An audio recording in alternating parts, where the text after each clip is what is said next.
ఏ బాటైనా పర్వాలేదంట, సమయంతో సాగటమే మన సింపుల్ సిద్ధాంతం.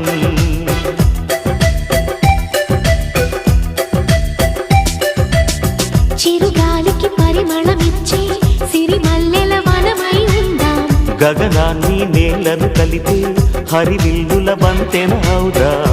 ఆనందం అంటే అర్థం మనమందా, ప్రతి పూట పాటై సాగే హుషారు సరిగమలో. ఎన్నో ఎన్నో రాగాలుండే సంగీతం కాదా, చల్లకి నవ్వుల కేరింత.